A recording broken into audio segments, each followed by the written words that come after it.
I have something I have to say. I need to be quiet because I'm in church.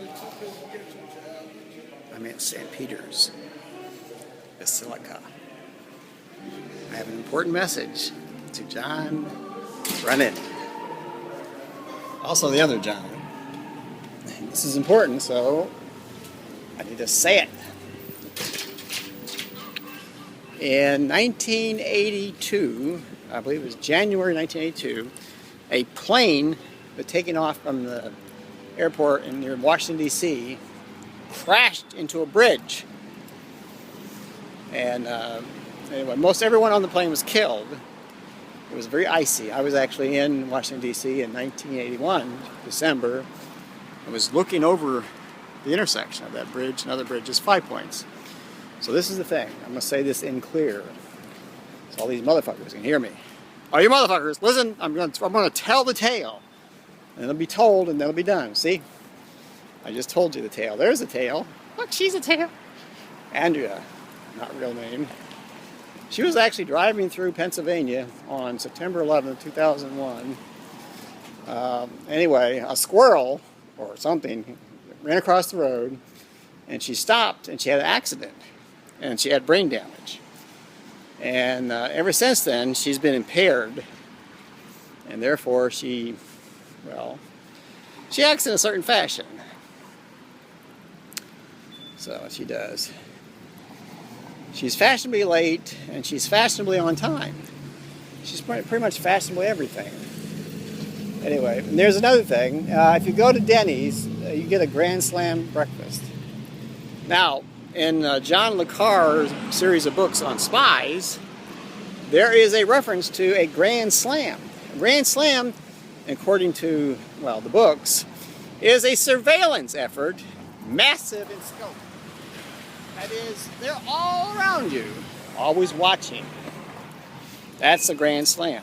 So, if you're an operative with MI6, for instance, and you're trying to make sure that MI5 is paying attention to Prince William and Duchess Kate and the little baby George,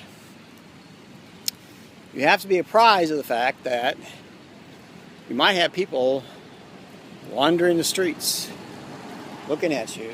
And in fact, according to what I was taught in school, King Edward VIII evidently was attacked by an Irishman who wanted to kill him. It turns out he said he was set up and there was actually something else going on. I believe the guy. Anyway. But the thing is, history will reproduce itself. And so, my friend, even though air traffic will be very tightly controlled on Wednesday, August 28th, 2013, even though it'll be very, very, very, very controlled, and there'll be little traffic except authorized by the military and or Homeland Defense, Homeland Security, because I happen to know someone who's with the TSA personally, Rick Graves, at least a former employee. I know that there is an opportunity these motherfuckers, these assassins, are seeking. And one of their seeking is to kill the president in a very public way, sort of like in The Day of the Jackal. Anyway, there's 2 movies. So, if I'm on the podium and I'm ringing the bell, anyway, and the music starts, dun, dun, dun, dun, you know how the president comes in the room. Well, be aware that there may be someone with a very, very, very heavy weight. And this heavy weight, this wide-body jet, will possibly, from Philadelphia perhaps, or from New Jersey, swing low, sweet chariot, and head right for the goddamn president and try to knock him off his perch. The reason I know that is because I can read the signs. So, that's all I can say. It looks like right now the most probable method that they will use to kill President Obama on Wednesday, August 28th, 2013 at 3 p.m. will be crashing a plane right into the goddamn National Mall. Isn't that sweet? Yeah. Anyway, now how they would do that, I don't know. Unless, of course, this is a possibility. Did you ever see that movie, A Broken Arrow? Anyway, in the movie, there's this Air Force captain or major or colonel or somebody who's two of them. They're on this B-1B bomber, and they're doing a training mission. And one of the officers is turned traitor. Decides he wants to steal the bombs on the plane, and he drops the bombs and he tries to kill his co-pilot, but his co-pilot survives. So what I'm saying is, you can have somebody in the military with a top secret clearance, and they would still turn against you and be a source of threat.